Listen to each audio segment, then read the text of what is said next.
Praise the lord. యేసు క్రీస్తు వారి పరిశుద్ధమైన నామంలో మీ అందరికి వందనాల శుభాలు తెలియపరుస్తున్నది.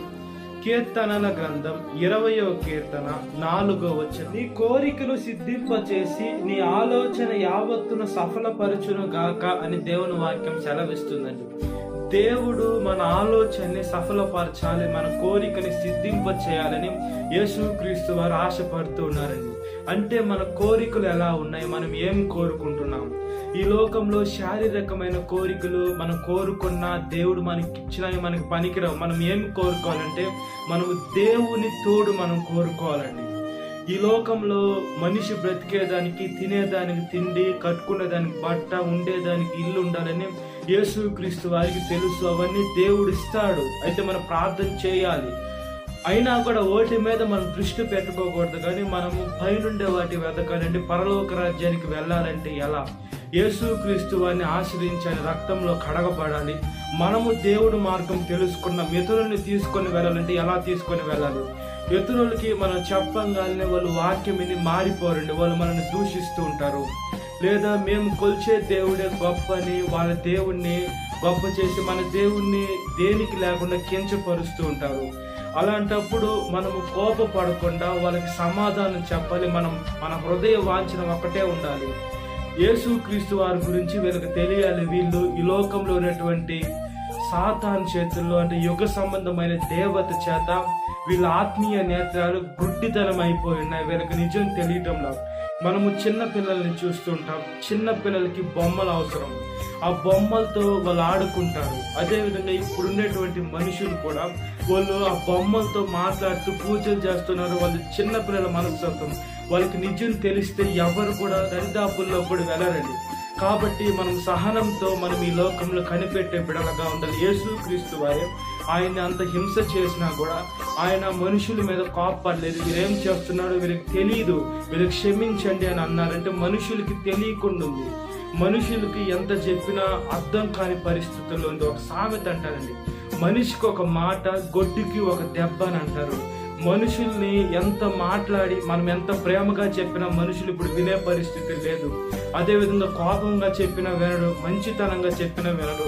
వాళ్ళని గొడ్డులాగా కొట్టినా కూడా ఇప్పుడు ఆ గొడ్డుకునే తెలివి కూడా మనుషులకు లేకుండా ఉందండి. దేనికంటే ఈ లోకంలో ఉండే వాటికంటే అట్రాక్ట్ అయిపోయినారు మనుషులు. అవే నిజమని నమ్ముతున్నారు. మనం చనిపోయిన తర్వాత జీవితం ఉందని, మనం పరలోక రాజ్యానికి వెళ్ళాలని, మన యేసుక్రీస్తు వారితో గడపాలని, మనం ఆయనతో యుగ యుగాలు గడపాలి. మనం అక్షయ కిరీటం పొందుకోవాలి, మనం జీవ కిరీటం పొందుకోవాలి. ఆయన పరిశుద్ధమైన బలలో మనం ఈ లోకంలో పాలు పంపులు పొందితేనే మనం పరలోకానికి వెళ్తాం. మనం ఈ లోకంలో ఆయన ఇష్టంగా ఆయన స్తుతించేదానికి, ఆయన మహిమపరిచేదానికి మనకి ఇష్టంగా ఉండాలి.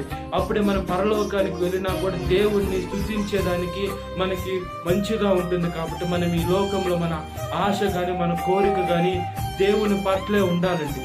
దేవుడు మన అవసరాలు దేవుడే తీరుస్తాడు.